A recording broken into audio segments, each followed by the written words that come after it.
Assalamu alaikum everyone. So my name is Mama, and as you already know that I am recently completed my MPhil in analytical chemistry, and now I am doing a PhD in chemistry, and also teaching on this platform. So being a chemist and being an analytical chemist, my focus is to analyze the environment and different environmental factors which are affecting on humans and plants and even aquatic animals. So I'm focusing your Mavra, so we can hear you properly. Yes, we can hear you properly. okay. So I'm focusing your attention on a big issue of our environment, that is heavy metals and their toxic effect on the environment. Most of the people know about the heavy metals, especially chemists. So heavy metals are basically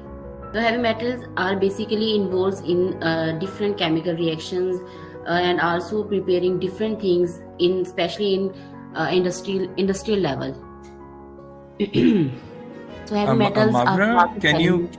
can you see? I'm sorry for interrupting. आप अपनी slide move कर सकती हैं ना? Can you see the slide number under the whiteboard? Yeah, slide number आ रहा है आपके नीचे. मैं आपको yes we can. Okay. Thank you. Just wanted to check कि अगर आप slide move कर सकते. Thank you so much. Sorry. Okay. Heavy metals are class of elements that exhibit high density. High density means that they have high atomic mass and atomic weight. But they are having so much weight, molecular weight or atomic weight. But we consume it in a very little amount. Even these are trace amounts like 0.3 microgram in per liter. मतलब अगर आपके पास अगर 1 litre है water तो उसमें इतने ग्राम या इतने माइक्रोग्राम उसमें अमाउंट होनी चाहिए. तो different types of heavy metals होते हैं जैसे कि लेड हो गया, मर्क्यूरी, क्रोमियम. लेकिन कुछ इसमें से ऐसे भी हैं कि जो हमारे पास बहुत ही ट्रेस अमाउंट में हमारे बायोलॉजिकल फंक्शंस के लिए रिक्वायर्ड होते हैं. लेकिन अगर उनकी अमाउंट उस ट्रेस अमाउंट से एक्सीड हो जाती है तो वो हमारे लिए टॉक्सिक बन जाती है, हमारे ऊपर टॉक्सिक इफेक्ट डालती है. ठीक है, ना सिर्फ हमारे ऊपर, इवन दो हमारे प्लांट्स के ऊपर भी, एक्वेटिक एनिमल्स पे भी इफेक्ट होता है उनका. So there are so many reasons which are causing heavy metals in the environment. Like there is so many reasons, including industrial. If I am focusing your heavy metal causes on the natural level, so this is called anthropogenic levels, and there is also a natural phenomena including the heavy metals. Okay, so industrial level, there is industrial level which causing the mainly heavy metals. So production of batteries, for example, electronic waste, including our preparation on the heavy metals. और अगर हम agriculture level पे चले जाएं तो वहाँ पे भी पेस्टिसाइड्स, फर्टिलाइजर्स प्रिपरेशन होती हैं. ठीक है, अगर व्हीकल इमिशन या ट्रांसपोर्टेशन की तरफ चले जाएं तो वहाँ पे भी स्मोक इमिशंस होती हैं, तो वो हमारे काज करती हैं heavy metals in the environment. और अगर हम नेचुरल फिनोमिनास की तरफ आए, जैसे कि वोल्केनिक eruption हो गई है, ठीक है, तो उसके अलावा हमारे पास स्मेल्टिंग, माइनिंग वगैरह ये चीज़ें जो होती हैं, ठीक है, तो वो भी काज करती है हमारी इन्वायरमेंट में हैवी मेटल्स के इंक्रीज करने में. तो हालांकि ये जो वोल्केनिक eruption है या हमारे पास ये जो डिफरेंट नेचुरल फिनोमिनास हैं, ये हमारे पास इनको काज नहीं करना चाहिए. ठीक है, हमारे हैवी मेटल्स के ज्यादा नहीं होना चाहिए इनकी वजह से. लेकिन फिर भी जो नेचुरल फिनोमिनास हैं, जैसे रेन में भी अक्सर हमारे पास या एसिड रेन आ जाती है, ठीक है, और इसके अलावा स्मोक जो होती है या हमारे पास जो वोल्केनिक eruption होती है, तो उनमें भी हैवी मेटल्स होते हैं. ठीक है, चाहे वो ट्रेस अमाउंट में है लेकिन वो हमारे लिए बहुत ही टॉक्सिक होते हैं. ठीक है, तो ये सारे जो फैक्टर्स हैं ये सारे हैवी मेटल्स को इंक्रीज करते हैं. Further they are affecting on us. like as you can see on this slide that कि हैवी मेटल्स जो होते हैं वो इंडस्ट्री, एग्रीकल्चर और इसके अलावा व्हीकल से या नेचुरल फिनोमिना से आ रहे हैं, और वो फर्दर हमारे सीवेज वाटर और ग्राउंड वाटर और इसके अलावा हमारे पास एक्वेटिक सिस्टम में चले जाते हैं. तो वही जो एक्वेटिक सिस्टम में जो हम अपने एनवायरनमेंट से प्लांट्स ले रहे हैं, या हम एक्वेटिक से डिफरेंट एनिमल्स को, जो एक्वेटिक एनिमल्स होते हैं उनको हम एज अ फूड यूज करते हैं, ठीक है, तो वो हमारी ह्यूमन बॉडी में जाके शामिल हो जाते हैं और वो हमारी ह्यूमन बॉडी के ऊपर डिफरेंट। अस्सलाम वालेकुम मारफा। वालेकुम सलाम। पहले तो मैं ये कहना चाहूंगी कि ये आपका प्रेजेंटेशन बहुत अच्छा है, मुझे ये स्लाइड आपका बहुत अच्छा लगा, वेरी इम्प्रेसिव और बड़ा अच्छा आप एक्सप्लेन कर रही हैं। एक छोटा सा बात जो है, यहाँ पे बहुत सारे लोग हैं, मेरा ख्याल है उन सबको आप इसको क्लैरिफाई करें, और मैं भी इस तरह क्वेश्चन पूछ रही हूँ आपसे कि ये जो हैवी मेटल्स हैं इनका ये सबको इम्पैक्ट कर रहे हैं, तो इम्पैक्ट करने का मतलब ये कि ये अगर थोड़ी अमाउंट में बॉडी में जा रहे हैं तो ये एक्यूमुलेट होते रहते हैं उसके अंदर, उसके बाद ये जाकर किसी हमें हार्मफुल इफेक्ट करेंगे। मतलब इसका क्या हार्मफुल इफेक्ट है, थोड़ा सा एलैबोरेट कर देंगे? Thank you. जी बिल्कुल। बिल्कुल, ये हैवी मेटल्स जो होते हैं ना, मैंने ये पहली बात आप लोगों को ये क्लेरिफाई की थी कि ये ट्रेस अमाउंट में हमारी बॉडी में इज गुड, ये हमारी बॉडी में अगर ट्रेस अमाउंट यानी कि बहुत ही अगर हम लिटिल अमाउंट इनकी ले रहे हैं ना, for example according to research जो हमारे पास आर्सेनिक होता है ना, आर्सेनिक भी हैवी मेटल में इंक्लूड है, उसकी ना हमें अमाउंट चाहिए होती है आई थिंक सो 3 से लेके 10 माइक्रोग्राम पर लीटर, यानी कि अगर 1 लीटर है उसमें हमारे इसका ये जो आर्सेनिक है इसको क्या कहते हैं उर्दू में? कॉमन नेम जो यूज होता है संख्या? नो, ये मैंने अभी सर्च नहीं किया, मोस्ट ऑफ हम ये इंग्लिश में ही। मतलब अगर कोई आर्सेनिक आपने कहा ये यूजफुल है, जरा आप दोबारा बताएंगे क्या कहाँ यूज होता है ये हमारी बॉडी में? आप कहते हैं कि इसकी ट्रेस अमाउंट चाहिए। आर्सेनिक ना हमारी बहुत ही थोड़ी अमाउंट चाहिए होती है, लेकिन ये होता है कि ये वाटर में जो हमारे पोल्यूशन काज हो रही है इसकी वजह से आर्सेनिक डिफरेंट तरह के हमारे पास उसमें हो जाते हैं कि पेट्स में भी आ जाता है हमारे पास, और इसको हम पेपर में, ग्लास में, इंडस्ट्री में हम यूज करते हैं ये, ठीक है। लेकिन अगर हम फूड की तरफ जाएं तो ये फूड में हमारे पास आ जाता है, फूड में हमारे पास डिफरेंट वेजिटेबल्स में इंक्लूड हो जाता है, जैसे कि ये हमारे पास लेकिन इंसेक्टिसाइड्स में या आर्सेनिक फूड्स जो होते हैं, जैसे कि ये आई थिंक सो व्हीट में भी होता है। अच्छा, ठीक है। तो लेकिन ये हमें ये होता है कि वो जितनी हमारी बॉडी को रिक्वायर्ड अमाउंट होती है ना, वो हमें हो जाती है, मिल जाती है जब हम कोई भी वेजिटेबल या फूड खाते हैं, ठीक है। तो वो तो हमें फूड खाने से मिल रही है, लेकिन अगर हम कोई कंटेमिनेटेड वाटर, ऐसे एरियाज भी हैं जहाँ पे बहुत ज्यादा हमारे पास आर्सेनिक, मर्करी यानी कि हैवी मेटल्स बहुत ज्यादा मिकदार में वाटर में शामिल हो जाते हैं, ठीक है। तो वो अगर हम उस वाटर को हम पीते हैं तो वो फिर हमारी बॉडी पे जाके हार्मफुल इफेक्ट डालते हैं। ठीक, थैंक यू। क्योंकि फूड से तो हमें उसकी अमाउंट मिल रही है, लेकिन जो वाटर है ना, वो हमें कंटेमिनेटेड वाटर जो यूज करें, या कंटेमिनेटेड जो हम, जैसे अभी ये आप स्लाइड देख सकते हैं कि हैवी मेटल जो होते हैं वो हमारे वाटर में शामिल हो रहे हैं, ठीक है। वही एक्वेटिक जो एनिमल्स हैं हम उनको खा रहे हैं, जैसे फिशेज होगी, ठीक है। तो अगर हम फिशेज खा रहे हैं तो उसमें तो हैवी मेटल की अकोमुलेशन उनकी बॉडी में है, तो हम वो फिश यूज कर रहे हैं, हम खा रहे हैं, तो फिर हमारी बॉडी में जाके अकोमुलेट हो जाता है हैवी मेटल्स जो होते हैं। हाँ, और मामला मुझे एक याद आया, मिनीमाटा एक गांव था जहां पर ये हैवी मेटल्स जो थी उनका फिशिंग था ज्यादा बिजनेस ना, तो वहां के लोगों ने ये वो लेते थे डाइट में, उनका फिश था। तो एक दिन उनके वहां पर सब लोगों की अचानक कई डेथ्स हो गई, तो उन्होंने कहा कि ये हॉन्टेड प्लेस है, और पता चला जब वहां पे उसके वहां के सी वाटर को जाके चेक किया तो पता चला कि उसमें जो हैवी मेटल्स की क्वांटिटी है वो बहुत ज्यादा मौजूद है, और फिर वो फिश के अंदर बहुत एक्यूमुलेटेड थी जो कि वो खाते थे। वो आहिस्ता आहिस्ता एक लेवल आया कि उनकी वहां पे लोगों की डेथ हो गई।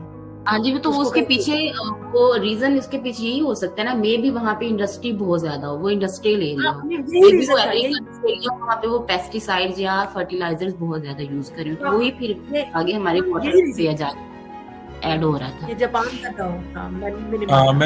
मैम आसिया, ये आपने आर्सेनिक का उर्दू में हाँ, तो ये बड़ा मुझे अच्छा लगा, थैंक यू। ये मुझे बोला लिखा क्या है उर्दू में, क्या कहते हैं इसको? सिंकिया, सीन नून सॉरी का आई डिडंट नो। ये पब्लिक चैट में मैंने लिखा है। बहुत सारे नाम इन्होंने दिए में, जरनीख, गोपंत, बड़ताल। सिंकिया मैंने पढ़ा था इसका नाम ना उर्दू जी में, जी, thank you ma'am, thank you. चले जी Mawra, thank you very much, मजा आया आपसे बात करके। चलें कंटिन्यू करें प्लीज। तो अगर किसी और को भी कोई इसमें डिफिकल्टी है, कोई इसका रीजन कुछ समझ नहीं आ रहा है, तो वो आप लोग मुझसे पूछ सकते हैं। Okay, so we move toward the next slide. तो इधर आप देख सकते हैं कि यहाँ पे मैंने एक ग्राफ शो किया है। तो ये मैंने एक रिसर्च पेपर से लिया था। उन्होंने डिफरेंट एरियाज से यानी कि डिफरेंट एरिया से उन्होंने डिफरेंट सैंपल्स लिए, ठीक है।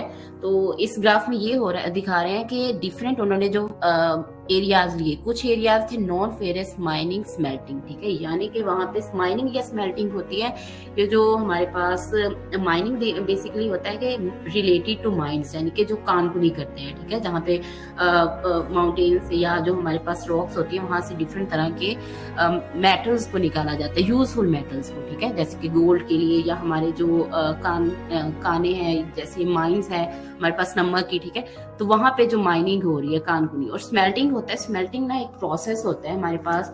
उस प्रोसेस में हम ना डिफरेंट मेटल्स को रिफाइनिंग करते हैं, सफाई करते हैं उनको for the conversion into the useful और प्योर फॉर्म, ठीक है। किसी भी हम लोग मेटल को यूजफुल फॉर्म में चेंज कर देते होते हैं, तो उस प्रोसेस को हम स्मेल्टिंग का नाम देते होते हैं। तो उन्होंने उस एरिया से कुछ सैंपल लिए, फिर उन्होंने इंडस्ट्रियल एरिया से लिए। तो ये जो ग्रीन वाली बार है ना, ये ग्रीन वाले जो सारे हैं, ये इंडस्ट्रियल एरिया को शो कर रहे हैं, ठीक है। और अर्बन एरिया से लिए, और नॉन मेटालिक एरिया से लिए, और इरिगेशन यानी कि जहाँ पे एग्रीकल्चर बहुत ज्यादा हो रहा था, और वहाँ पे अकॉर्डिंग टू द प्लांट्स उनको पानी और जो फर्टिलाइजर दे के वहाँ पे काफी अच्छी ग्रोथ करवाई गई थी क्रॉप्स की। उसके बाद रिमोट एरियाज की तरफ आ जाते हैं, ठीक है, यानी कि उन्होंने कुछ देहातों से भी सैंपल लिए और कुछ उन्होंने शहरों से भी लिए, ठीक है। तो ये 6 एरियाज उन्होंने लिए। उन एरिया से उन्होंने डिफरेंट तरह के सैंपल जो लिए, वहां पे उन्होंने देखा कि कॉपर, Cu जो होता है ना, ये कॉपर को डोनेट कर रहा है। कॉपर जो होता है ना हमारे पास, कॉपर वायर्स, ये जो हमारे पास सारी जो इलेक्ट्रिकल वायरिंग होती है ना, जी हम तारे, ठीक है, इलेक्ट्रिसिटी के लिए यूज करते हैं, ठीक है, तो वो कॉपर की बनी होती है बेसिकली। वैसे तो बहुत सारी चीजें हैं, तो ये एक बहुत ही कॉमन एग्जांपल है कॉपर की। इसके अलावा लेड जो होता है, ये हमारे पेंट्स में, जो हम घरों में डिफरेंट तरह के पेंट्स यूज करते हैं, तो लेड वहां पे यूज हो रहा है। पीबी उसका है सिंबल, पीबी। Zn जो है ये जिंक का है, और CD इसको कैडमियम को कहते हैं। AS आर्सेनिक है सिंबल। तो मैं ये बता रही थी कि उन्होंने एक रिसर्च किया है कि डिफरेंट एरिया से सैंपल लेके वहां पे उन्होंने देखा है कि डिफरेंट जो हैवी मेटल्स हैं वो कितनी अमाउंट में मौजूद है। तो ये अगर आपको बहुत सारे लोगों को मे भी उनको देखने से समझ आ रही होगी, ये जो ब्लू वाले बार्स है ना, ये नॉन फेरस यानी कि स्मेल्टिंग एरियाज या माइनिंग वाले एरियाज को रिप्रेजेंट कर रहे हैं। तो आप देख सकते हैं कि इसमें सबसे ज्यादा जो ब्लू बार जो शो हुआ है वो कैडमियम में है, यानी कि इससे हमें ये अंदाजा हो गया कि जो माइनिंग या स्मेल्टिंग वाले एरियाज है वहां पे कैडमियम बहुत ज्यादा अमाउंट में मौजूद है, ठीक है। यानी कि जहाँ पे स्मेल्टिंग या माइनिंग हो रही है ना, तो वहां पे हमारे पास कैडमियम की पॉसिबिलिटी है कि वहां पे बहुत ज्यादा हो सकता है, ठीक है। नेक्स्ट जो ये रेड लाइन शो हो रही है नॉन मेटालिक एरिया में, ठीक है, वहां पे सबसे ज्यादा बार शो हो रही है, वो भी वही माइनिंग वाले एरियाज में। और उसके बाद हमारे पास ये जो मरकरी में भी काफी सारी शो हो रही है। तो यानी कि हमारे पास मरकरी जो है वो नॉन मेटालिक एरियाज में बहुत ज्यादा हो सकता है, मरकरी भी और कैडमियम भी, ठीक है। तो इंडस्ट्री एरिया जो ग्रीन वाला है, तो इंडस्ट्रियल एरियाज में कॉपर भी ज्यादा हो सकता है और निकल भी ज्यादा हो सकता है, ठीक है। तो यानी कि डिफरेंट, अब इस चीज से उन्होंने ये बताने की कोशिश किया है कि डिफरेंट एरियाज में कितनी अमाउंट मौजूद हो सकती है, उसकी पॉसिबिलिटी हो सकती है कि वो इतनी परसेंटेज में मौजूद है। और सबसे ज्यादा आई थिंक जो कैडमियम है डिफरेंट, यानी कि हर हैवी मेटल ना माइनिंग और स्मेल्टिंग वाले एरियाज में और इंडस्ट्रियल एरियाज में काफी ज्यादा है। लेकिन अगर हम रिमोट एरियाज की तरफ चले जाएं, जो ऑरेंज बार शो हो रहा है, ठीक है, तो रिमोट एरियाज में हैवी मेटल्स बहुत ही कम मौजूद है, ठीक है। यानी कि जो बहुत ही बैकवर्ड एरियाज है ना, वहां पे हैवी मेटल्स की अकोमोडेशन बहुत ज्यादा कम है। वो as compare to other areas के वो काफी नीट है, या वो काफी बचे हुए हैं इन हैवी मेटल्स से।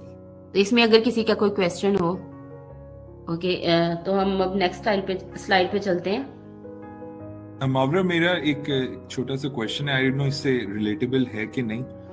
अभी रिसेंटली जी एक जी मेरे मेरे एक दोस्त है, वो अपनी गाड़ी पे आए ना, तो उनकी गाड़ी के बोनेट पे ना वो एक जैसे पेंट बहुत ज्यादा उतरा हुआ था डिफरेंट साइड से ना। तो मैंने उनसे पूछा कि ठीक क्या है। हुआ, एक्सीडेंट हुआ है? कहते नहीं, एक्सीडेंट नहीं हुआ है। असल कहते हैं कि मेरा असल में जो घर है वो नाले के करीब है, तो उसकी फ्यूम्स होते हैं, आई डोंट नो क्या वो एसिडिक होता है उस एनवायरनमेंट में, तो उसकी वजह से ये जी जी पेंट पे इफेक्ट कर रहा है और उसकी वजह से इसका पेंट खराब हुआ है गाड़ी का। तो ये इस पे जरा बताएंगे आप कुछ? जी जी, ये ना बेसिकली मे बी काफी सारे रीजन हो सकते हैं, लेकिन जो फर्स्ट वन रीजन है जो हमारे पेंट्स को खत्म कर देता है, गाड़ियों का या हो हमारे जो बिल्डिंग्स पे होते हैं पेंट्स, ये फर्स्ट वन रीजन हमारा जो जाता है वो एसिड रेन की तरफ जाता है। ठीक है, यानी कि जो रेन है ना उसमें राइट, राइट। डिफरेंट तरह की एसिड्स शामिल हो जाते हैं। लेकिन अब फिर नेक्स्ट क्वेश्चन ये बनता है कि जो वो रेन है वो एसिड कैसे बनती है। तो बेसिकली जो हमारी इंडस्ट्री से डिफरेंट तरह के स्मोक निकलते हैं या हमारी गाड़ियों से ट्रांसपोर्टेशन में डिफरेंट तरह के स्मोक्स निकलते हैं, बेसिकली उसमें कार्बन मोनोऑक्साइड और सल्फर डाइऑक्साइड के पार्टिकल्स होते हैं। ठीक है, SO2 एंड CO2। तो sorry CO, carbon monoxide. CO भी है काफी, CO2 और CO ये दोनों ही काफी ज्यादा हमारे लिए डेंजरस होते हैं। तो ये फर्दर जब ना ये लाइट वेट होते हैं ना, गैसेस होती हैं, तो जब ये ऊपर उठती है ना तो वहां पे जाके सारे इकट्ठे हो जाते हैं क्लाउड्स में। ठीक है, तो वहां पे जब ये जो गैसेस होती हैं ये वाटर के साथ मिलती हैं तो वहां पे ये फिर एसिड्स बना देते हैं, और वो एसिड जब हमारी रेन होती है उसके साथ मिल जाते हैं तो वो एसिड रेन बन जाती है। एसिड रेन जब भी किसी बिल्डिंग पे ऊपर या हमारी जो गाड़ियों के ऊपर, यानी कि हमारी ही वजह से हमारी ही चीजों को नुकसान हो रहा है। बिल्कुल। लेकिन मावरा, अगर ये गाड़ी के पेंट को इतना ज्यादा इफेक्ट कर रहा है तो यकीनन हमारी ह्यूमन बॉडी को भी बड़ा मतलब कि डैमेज कर सकता जी है। जी, हमारी स्पेशली हमारी डर्मल यानी कि जो स्किन है, अपर स्किन को काफी ज्यादा ये अफेक्ट कर रहे हैं, इफेक्ट करता है। हजारियस जी हैं जी जी काफी। जी जी जी, थैंक यू, थैंक यू। ये मारिया एक सवाल पूछ रही है कि what health hazards can we face due to heavy metals. Heavy metals की वजह से मैं उसी की तरफ नेक्स्ट मूव कर रही हूँ कि किस तरह ये हमारी और मैं पीछे भी प्रीवियस स्लाइड पे ये बता चुकी हूँ कि ये हमें किस तरह ये एक्चुअली हमारे लिए इसलिए हार्मफुल है क्योंकि ये हम किसी ना किसी तरीके से हमारी बॉडी में ज्यादा अकोमुलेशन हो रही है इनकी। ठीक है, वो ये भी हो सकता है कि हम ड्रिंक वाटर जो कर रहे हैं कंटेमिनेटेड ड्रिंकिंग वाटर होता है। ठीक है, तो उसकी वजह से भी हमारे ऊपर इफेक्ट आ सकता है, या हम लोग कुछ फूड ऐसा ले रहे हैं उसमें बहुत ज्यादा अकोमुलेशन हो रही है, क्योंकि कुछ पैकेजिंग फूड भी अवेलेबल है ना। हमारे पाकिस्तान में तो इतना इस चीज की तरफ नहीं है, लेकिन जो बाहर की कंट्रीज में है ना, तो वो पैकेजिंग मटेरियल कुछ हम पैकेजिंग फूड यूज करते हैं। ठीक है, उसके अंदर भी कुछ ऐसे उन्होंने मेटल्स है उनके अंदर कवरिंग यूज की होती है जो कि एज अ प्रिजर्वेटिव यूज हो रही है। ठीक है, तो वो डायरेक्टली हमारे फूड के ऊपर इफेक्ट करिए, और वही फूड हम लोग कंज्यूम कर रहे हैं तो वो हमारी बॉडी में जाता है, तो वो हमारी बॉडी में हैवी मेटल्स ज्यादा कर देता है। ठीक है, तो वो हमें ही फिर बाद में नुकसान पहुंचाता है। तो नेक्स्ट ये स्लाइड में मैंने ये बताया कि कौन कौन से जो हैवी मेटल्स किस तरह हमारे ह्यूमंस पे अफेक्ट कर रहे हैं और वो कौन कौन सी डिजीजेस काज कर रहे हैं। ठीक है, तो जो अगर कार्डियोवास्कुलर प्रॉब्लम यानी कि हमारे दिल के मसले हो सकते हैं काफी ज्यादा, जैसे ब्लड वेसल्स यानी कि हमें ब्लड का कोई भी मसला हो सकता है, जैसे कोई भी अकोमुलेशन हमारी बॉडी में हो रही है तो पॉसिबिलिटी है कि वो हमारे हार्ट पे जाके अकोमुलेट हो जाए। ठीक है, वो हमारे लंग्स पे जाके हो सकता है, या हमारी वेसल्स को डैमेज कर सकता है, या वेसल्स को इवन दो हमारे ब्लड को ना बहुत ज्यादा थिक कर देते हैं, क्लॉटिंग हो जाती है। ठीक है, जब क्लॉटिंग हो जाती है तो वो हमारे लिए बहुत ज्यादा डेंजरस होती है। तो ये हाइपरटेंशन, क्योंकि ये सारा एक रिलेट कर रहा है ना, जब भी क्लॉट बनता है आपकी बॉडी में तो वो हमारी ब्लड वेसल्स भी डैमेज हो सकते हैं, हमें हाइपरटेंशन हो सकती है, या हमारे रेड ब्लड सेल्स इन सेल्स के ऊपर अफेक्ट कर सकते हैं, हमें रिस्पिरेटरी इश्यूज भी हो सकते हैं डिफरेंट तरह के, या हमें डिफरेंट रिप्रोडक्टिव प्रॉब्लम्स हो सकते हैं, ओवरीज के रिलेटेड हो सकते हैं, क्योंकि हम कंज्यूम कर रहे हैं उन चीज़ों को। डिफरेंट इम्यून सिस्टम हमारे अंदर डेफिशिएंसीज हो सकती हैं, जैसे कि हमारे पास hair loss, alopecia, skin order, इसमें स्किन ऑर्डर हमारी स्किन बहुत ज़्यादा अफेक्ट हो रही है, या इसके अलावा जो हमारे पास पुअर मेमोरी भी हो सकती है। मोटर डिसऑर्डर में आ जाता है कि जो हमारी मूवमेंट के रिलेटेड होती है। ठीक है, जैसे कि अगर हम ऐसे हैवी मेटल्स की ज़्यादा कंजप्शन कर रहे हैं तो पॉसिबिलिटी है कि हमें मूवमेंट में थोड़ा मसला हो, हमारे जॉइंट्स मूव करना थोड़ा मुश्किल हो जाए, हमें स्टैंड करने में या हमें बैठने में थोड़ा मसला हो जाए, ठीक है, यानी कि मोटर मूवमेंट के दौरान जो हमें कुछ डिसऑर्डर हो सकते हैं या हमारी सेंसरी एबनॉर्मलिटीज भी आ जाते हैं, यानी कि ओवरऑल हमारी बॉडी को ये अफेक्ट कर रहे हैं बहुत ज्यादा अफेक्ट कर रही है ये। तो नेक्स्ट है हमारे पास ये डिफरेंट हैवी मेटल्स हैं, उनके सोर्सेज बताएं और किस तरह अफेक्ट कर रहे हैं हमारी बॉडी पे। तो सबसे पहले मर्क्यूरी Hg जो कि इसके एक सिंबल है। हर एलिमेंट के डिफरेंट सिंबल्स होते हैं क्योंकि हम हर जगह तो नहीं लिख सकते कि पूरा मर्क्यूरी है, क्योंकि आप में से बहुत सारे लोग, अगर मैं Hg पे फोकस करती तो फिर वो मर्क्यूरी का किसी को नहीं, आई थिंक सो इतने ज्यादा लोगों को नहीं क्लेरिफाई होना था। तो मर्क्यूरी Hg इसका सिंबल है, लेकिन इसके बारे में ये है कि ये काफी वोलाटाइल होता है। जो चीज बहुत ज्यादा एवेपोरेट, जल्दी से एवेपोरेट हो जाती है, यानी कि वेपर्स में बदल जाती है, ठीक है।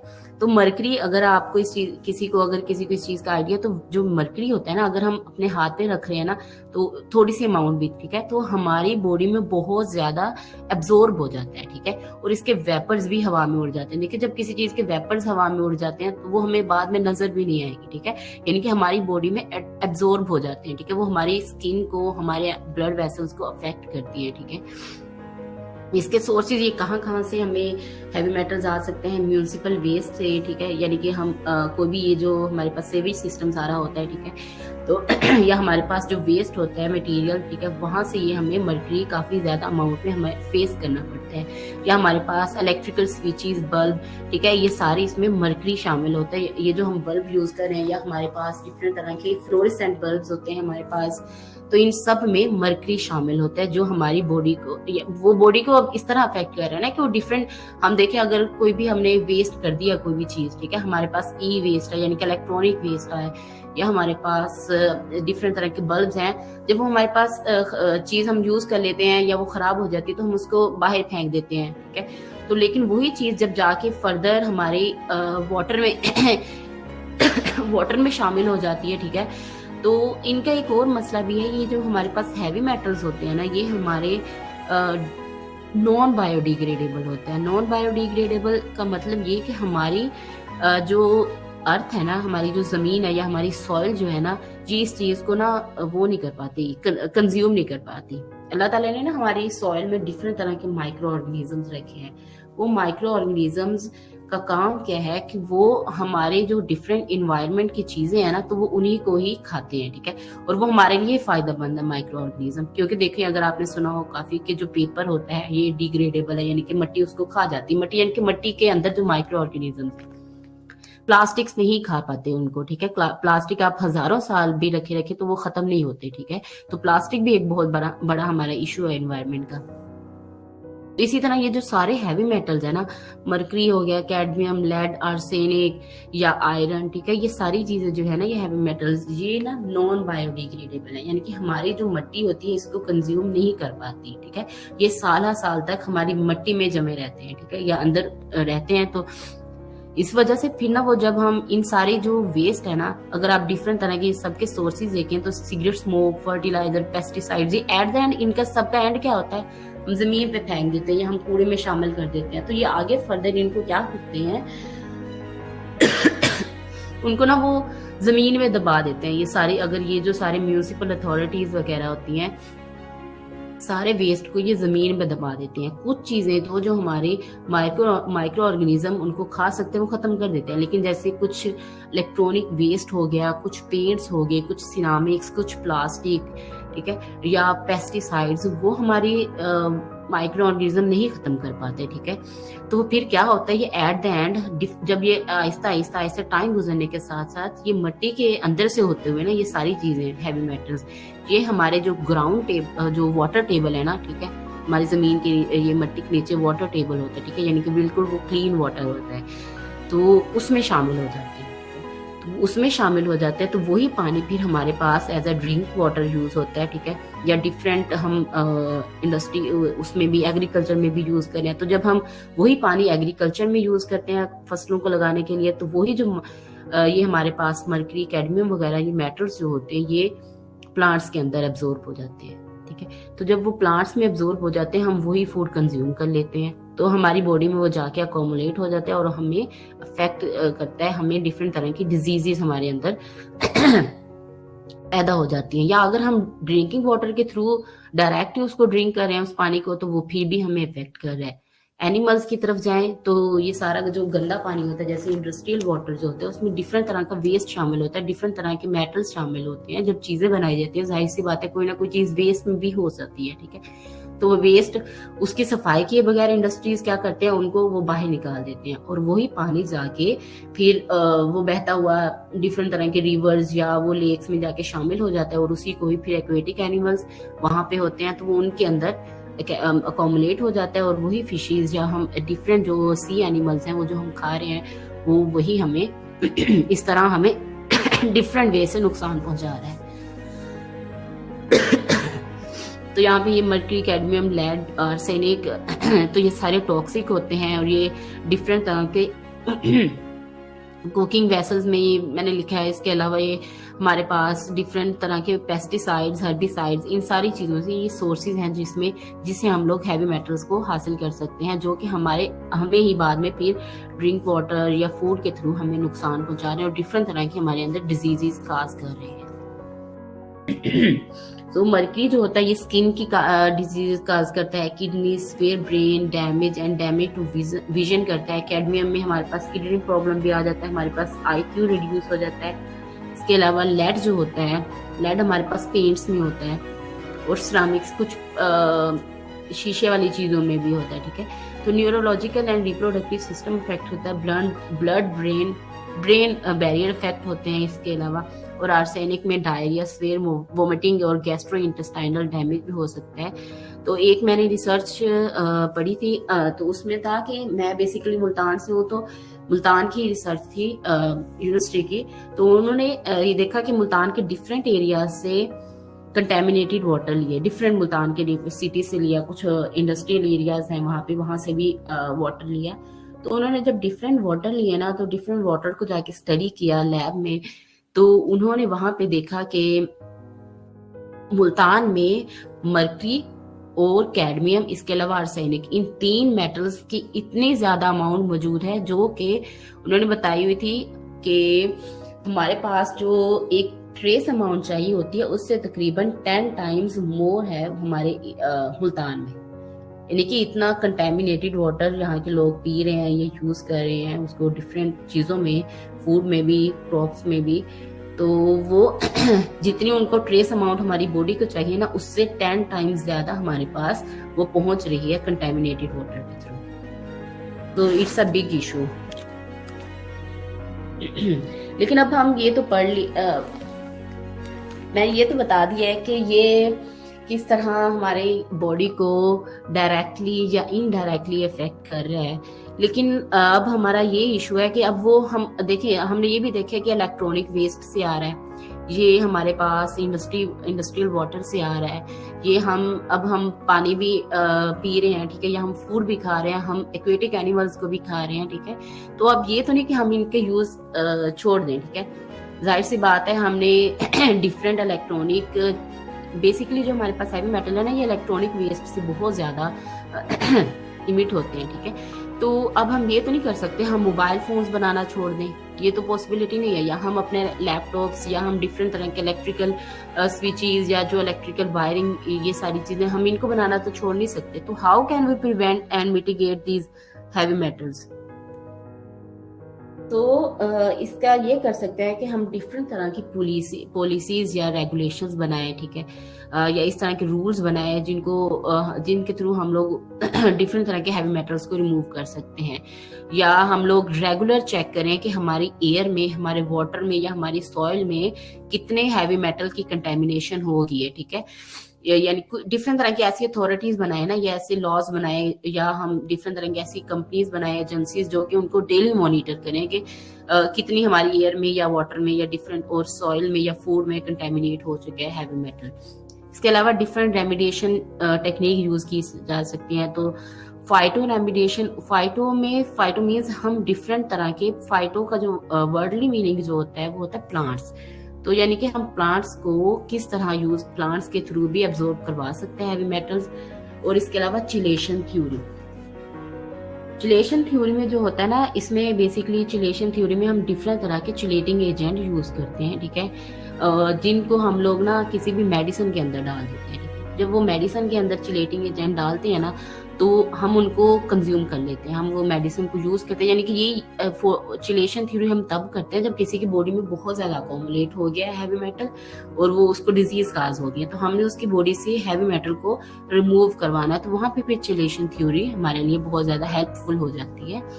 तो इसमें हम ऐसी मेडिकेशन यूज करते हैं जिसके अंदर चिलेटिंग एजेंट होते हैं, जैसे कि EDTA, ठीक है। तो वो क्या करते हैं, जैसे ही हम उन चिलेटिंग एजेंट वाली मेडिसिन को यूज करते हैं तो हमारी बॉडी में हैवी मेटल्स को जाके वो ना बाइंड कर लेते हैं इनके साथ, ठीक है। इनकी ये इस तरह के रिएक्शन शो कर लेते हैं, बाइंडिंग हो जाती है उनके दरमियान। फिर वो उनके बाइंडिंग इस तरह हो जाती है कि बाद में वो हमारी यूरिन के थ्रू हमारी बॉडी से एक्सट्रैक्ट हो जाते हैं, बाहर निकल जाते हैं या रिमूव हो जाते हैं हमारी बॉडी से। इसके अलावा ये है कि हम चिलेशन थ्योरी में हम ये भी कर सकते हैं कि हम सल्फर रिच फूड यूज कर सकते हैं, ठीक है। ऐसा फूड यूज करें जिसमें के अंदर सल्फर बहुत ज्यादा अमाउंट में मौजूद हो, ठीक है। तो इसके अलावा हम लोग यूज कर सकते हैं, सल्फर रिच में होता है हमारे पास डिफरेंट तरह की वेजिटेबल्स आ जाती हैं, एग्स भी आ जाते हैं इसमें हमारे पास पोटैटो या कैबिज आ जाती है हमारे पास, ठीक है। इस तरह की यानी कि ग्रीन फूड हम लोग यूज करें तो उसमें भी सल्फर काफी ज्यादा अमाउंट में मौजूद होता है।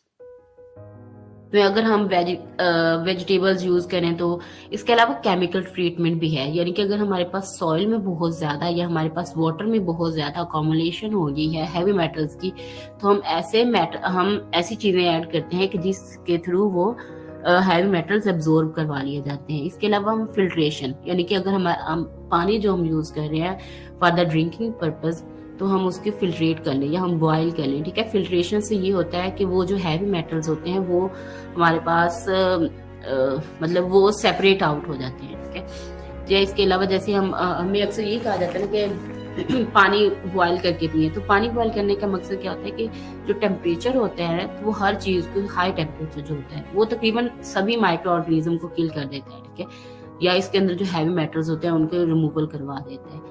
तो फिल्ट्रेशन या बॉइलिंग जो होती है ना वो काफी एक सूटेबल वे है for the mitigation of heavy metals.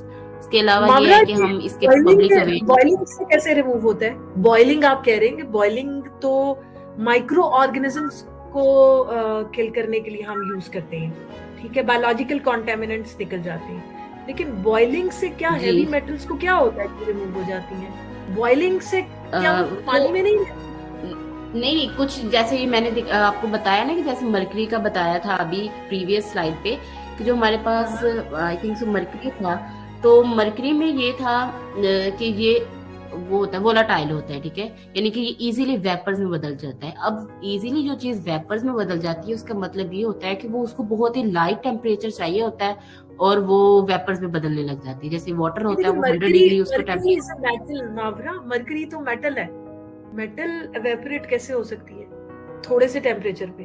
तो हैवी मेटल्स की बात कर रहे हैं। तो ये जो मेटल्स होते हैं ना, ये अगर आप मरकरी के बारे में देखें तो ये अगर हम अपने हाथ पे भी रखते हैं ना तो ये एवेपोरेट होने लग जाती है, मेल्ट होता है, ये लिक्विड फॉर्म में होता है। हाँ जी ये इसी तरह होता है, ये मेल्ट होने लग जाता है। अच्छा चले इसके बारे में जरा सोचिएगा कि ये बॉइलिंग पे कैसे रिमूव होता है। बाकी फिल्ट्रेशन वाला तो इट मेक सेंस कि फिल्ट्रेशन में आप फिल्टर ऐसा लगाते हैं जिसके थ्रू, क्योंकि ये मेटल्स हैं तो ये रिमूव हो सकती हैं, है ना जी, वो तो है ऑप्शन जी, ठीक है। लेकिन इसमें ये होता है एवेपोरेशन, यानी कि हम बॉइलिंग में ये कर सकते हैं ना कि हमारे पास आइंस बन जाते हैं। जैसे हम वाटर को बॉईल करते हैं तो डिफरेंट तरह के, मे भी इसके पीछे जो मेरे माइंड में आ रहा है कि हमारे पास जो वाटर में ना आइंस बन जाते हैं, ठीक है, तो मे भी पॉसिबिलिटी है कि वो आइंस के थ्रू एक्सट्रैक्ट आउट हो जाए, ठीक है ना। आइंस भी बनते हैं तो आइंस तो डिसॉल्व हो गए ना पानी में, वो रिमूव तो ना हुए, आइंस तो फिर भी रहे जी, है ना। तो बॉइलिंग, आई थिंक बॉइलिंग से रिमूवल मेटल का नहीं होता, बाकी फिल्ट्रेशन से तो इट मेक सेंस। या मे बी हम ये कर सकते हैं कि after boiling we can use filtration process. हाँ, यस यस यस, राइट, ठीक है, ठीक है, आ गई। ठीक है, थैंक यू। मे भी आप भी सही कह रहे हैं, मुझे क्लिक हो रहा है कि मे बी जो हमारे पास बॉइलिंग हो उससे ना हो नहीं, क्योंकि बॉइलिंग से तो हमारे पास वो मेल्ट होगा ना, हमारे पास हाँ ये बिल्कुल सेपरेट तो नहीं हो जाएगा या वेपर्स में हाँ तो नहीं बदलेगा वो। हाँ हाँ, चले ठीक है, अब मुझे मैं समझ आ गया कि फिल्ट्रेशन से पब्लिक रिमूव होगा। अवेयरनेस हो, मैंने ठीक है, आपको ये काफी आज बता दिया कि इस चीज के बारे में कि हम किस तरह ये हमें अफेक्ट करें और किस तरह इसके सोर्सेज हैं, हम उन सोर्सेज को किस तरह एलिमिनेट कर सकते हैं।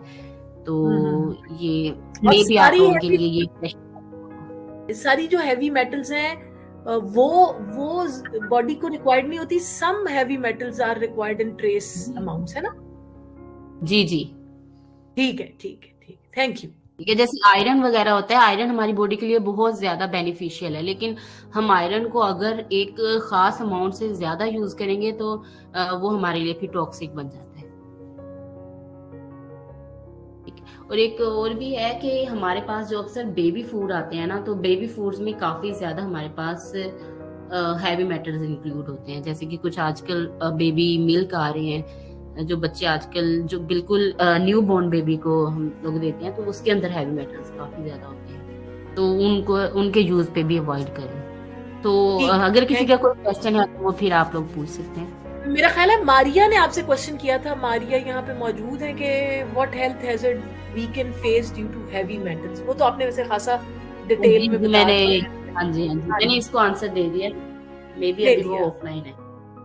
अगर किसी का कोई क्वेश्चन है, इसके अलावा हम ये भी है कि हम इसको कैसे प्रिवेंट कर सकते हैं। जैसे कुछ इंडस्ट्रियल लेवल पे कुछ ऐसी चीजें बनाई जाती हैं जो हमारे पास, जैसे कि वहाँ पे हैवी मेटल्स बहुत ज्यादा, मे भी वो वेपर्स फॉर्म में भी हो वहाँ पे या वाटर में, यानी कि डिफरेंट तरह की जब चीजें सिंथेसाइज की जाती हैं इंडस्ट्री में, तो वहाँ पे काफी ज्यादा हैवी मेटल का एक्सपोजर हो जाता है। ठीक है, तो अगर कोई इंडस्ट्री में काम कर रहा है तो इस चीज को काफी ज्यादा फेस करता है, तो वहां पे हम लोग अपने जो कंटेमिनेटेड चीजें हैं ना, यानी कि ऐसा हम लोग प्रोटेक्टिव इक्विपमेंट यूज कर लें अपने ऊपर, या कुछ ऐसा हमारे पास क्लॉथ्स होते हैं, हमें लैब में या हमें इंडस्ट्री में जाने से पहले बिल्कुल अपने आप को प्रॉपर कवर करें, जैसे कि मास्क लगाएं या इसके अलावा ग्लासेस भी आप यूज करें, तो उससे फिर या ग्लव्स यूज करें ड्यूरिंग लैब वर्क। मेरा ख्याल है बिलाल रिव्यू टाइम है ये।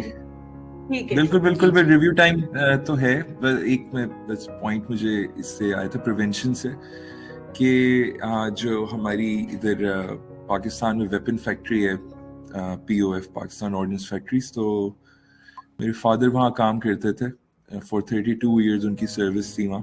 तो उधर बता रहे थे कि जो अंडरग्राउंड लैब्स होती हैं जहाँ आपका सारा बारूद वगैरह इस तरह की चीज़ें होती, तो वहाँ ये सारी प्रिवेंशंस के लिए एंटर होने से पहले आपको सारा जो आपकी क्लोथिंग होती है वो पहनाते थे, आपको बूट्स होते थे, और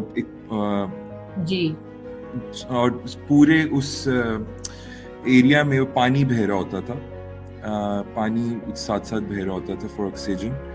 और एट द सेम टाइम जो वहाँ की लेबर थी उनको ना वो देते थे जूस वगैरह ना, जूस की बॉटल्स उनको देते थे, फ्रेश जूस की, और मिल्क की देते थे, ताकि उनकी मतलब कि वो मतलब हेल्दी रहें। बट इशू क्या आया कि उधर बहुत ज़्यादा लोगों को लंग्स के और उनकी जो ऑर्गन्स होते हैं, ह्यूमन ऑर्गन्स की बड़े इश्यूज आए, डेथ्स भी हुई।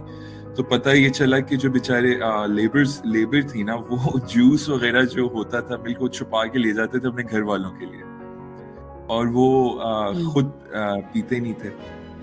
तो ये मुझे एक स्टोरी इससे याद आई थी कि वो बहुत ज़्यादा मतलब कि उधर इसकी प्रिवेंशन के लिए किया फैक्ट्री ने काम, बट लेबर ने ऑब्वियसली उन्होंने इसको थोड़ा डिफरेंटली लिया कि जूस वगैरह तो घर वाले पी लेंगे, मिल्क वगैरह जो होता है सारा कुछ, तो उनसे उनको ना बड़ा डैमेज हुआ लेबर्स को। तो that what I wanted to share कि इस तरह का भी एक सिनेरियो। हाँ जी, बेसिकली ये हैवी मेटल जो होते हैं ना, ये इंडस्ट्री लेवल पे ज्यादा होते हैं, क्योंकि इंडस्ट्री में वो प्रिवेंशन तो करते हैं, लेकिन वो अफेक्ट कर रही हैं फिर भी किसी ना किसी तरह ह्यूमन को। बिल्कुल बिल्कुल बिल्कुल। All right, so thank you, Mavra. I will take a minute to demonstrate how to give review to this session. Amir, Miss Asiya, Miss Anam, Miss Tasawwur, I request all of you after this session, please do give review to Miss Mavra's session. So I'm going to share my screen. I'm going to demonstrate how to give review to this session. So I'm going to share my screen now. So my screen has been shared. I'm going to go on my tutor account, and this is the dashboard of my tutor account. So to give review to Mavra's session, we will switch our tutor account to student account. So this is the button. This is the green button to switch to student account. I will click on it. And now my account has been switched to student profile. So on my dashboard, beside dashboard, I can see my classes. I will click on my classes and I will scroll down, and under my tuitions, this is my tuitions. On top you can see Miss Mavra Mariam's today's session, and this is the yellow button to leave a review, right? So please, after this session, I request all of you to give review to this session of Miss Mariam. Thank you so much, Miss Mariam and Miss Asiya. Okay, thank you. Okay, so Miss Asiya, do you have any last words? And Miss Mavra, you as well.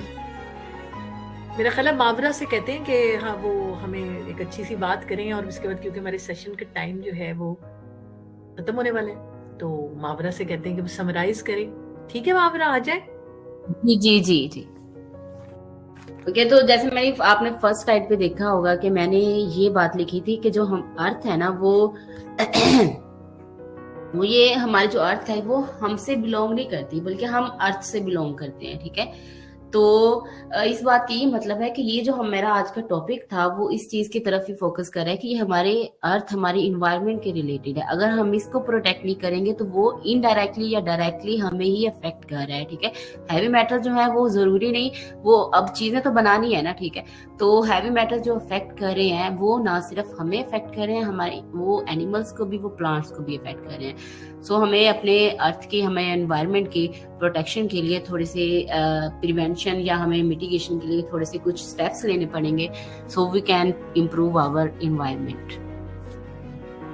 तो may be आज का session आपके लिए काफी helpful होगा, और ये in future और हो सकता है कि बहुत सारे लोग आप में से कुछ इस स्टेप के हमारे एनवायरनमेंट को क्लीन करने या हमारे एनवायरनमेंट को अच्छा करने के लिए या हमें डिजीजेस से बचाने के लिए कुछ में भी आपके लिए हेल्पफुल हो।